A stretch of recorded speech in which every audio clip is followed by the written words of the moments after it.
नमस्कार बच्चों, the Hindi academy channel पर मैं यशपाल गौड़ आप सभी का स्वागत करती हूँ। मैं उम्मीद करती हूँ आप सभी स्वस्थ होगे, खुश होगे और पढ़ रहे होगे। तो बेटा, आज हम हिंदी व्याकरण का एक बहुत ही सरल, बहुत ही जो इम्पोर्टेंट जो है चैप्टर लेकर आई हूँ, जिसको कहते हैं पदबंध, और इंग्लिश में बेटा इसको फ्रेज बोलते हैं। और आपने पहले पढ़ा होगा कि वाक्य किसे कहते हैं, शब्द किसे कहते हैं, तो एक बार उसको हम रिवाइज करेंगे। जैसे बेटा, स्वतंत्र और सार्थक ध्वनि समूह क्या कहलाते हैं बेटा? शब्द कहलाते हैं। ठीक है।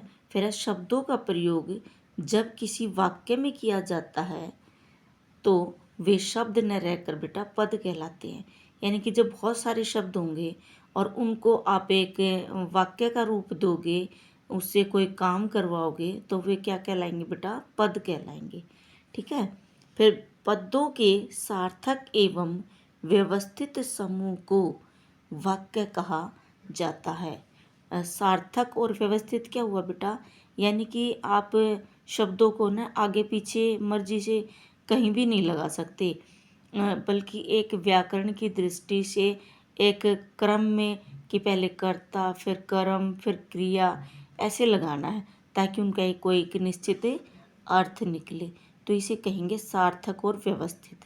जैसे हमने लिया कमला आम खाती है, तो हम इसको ऐसे नहीं कर सकते कि खाती आम कमला, है ना। तो इसका कोई अर्थ ही नहीं निकलेगा। तो पहले कर्ता लेंगे, फिर कर्म और फिर क्रिया। तो ये क्या हो जाएगा? कमला आम खाती है। ठीक है। यानी कि कोई कमला है और वो आम खा रही है। तो अब पदबंध की परिभाषा पढ़ेंगे बेटा। कई पदों से बने वाक्यांशों को जो एक ही पद का काम करता है वह पदबंध कहलाता है। वाक्यांशों मतलब वाक्य के अंश, अंश मतलब भाग। ठीक है। तो जैसे बेटा देखो, रमेश का छोटा भाई क्रिकेट खेल रहा है। अब इनमें मैं बताऊंगी नहीं आपको कि कौन सा जो है पदबंध का भेद है।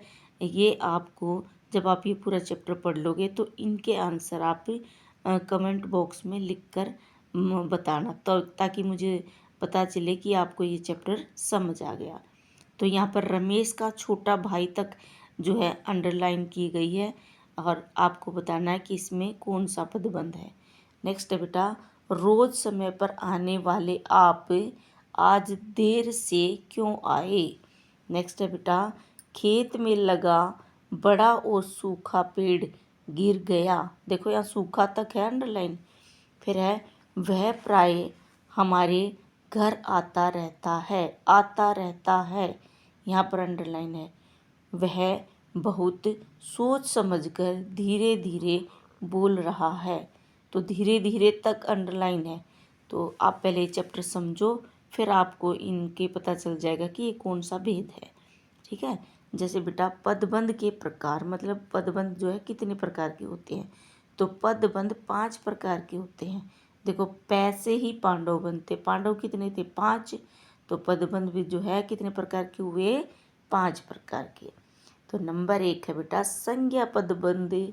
तो संज्ञा मतलब किसी व्यक्ति, वस्तु, स्थान और भाव के नाम को संज्ञा कहते हैं। तो ये संज्ञा पदबंध। तो इसकी परिभाषा देखो, वाक्य में पदों का जो समूह संज्ञा का काम करता है संज्ञा पदबंध कहलाता है। अब उदाहरण से आपको और समझ आ जाएगा। जैसे मेरे घर के पास रहने वाला एक आदमी सुंदर चित्र बनाता है। अब अंडरलाइन देखो कहाँ तक है। मेरे घर के पास रहने वाला एक आदमी, आदमी तक अंडरलाइन है। तो आदमी क्या हुआ? संज्ञा हुआ ना। आदमी क्या बेटा? संज्ञा है। तो ये कौन सा? आपको ना अंडरलाइन के लास्ट वाला जो शब्द होगा ना, उसको देखना है कि वो संज्ञा है, सर्वनाम है, क्रिया है या क्रिया विशेषण है ना। तो ये सारे देखने हैं आपको कि ये कौन सा है। तो आदमी क्या है? संज्ञा है। तो ये कौन सा हुआ? संज्ञा पदबंध। आपको समझ आ रहा है ना। तो ये कौन सा हुआ बेटा? संज्ञा पदबंध।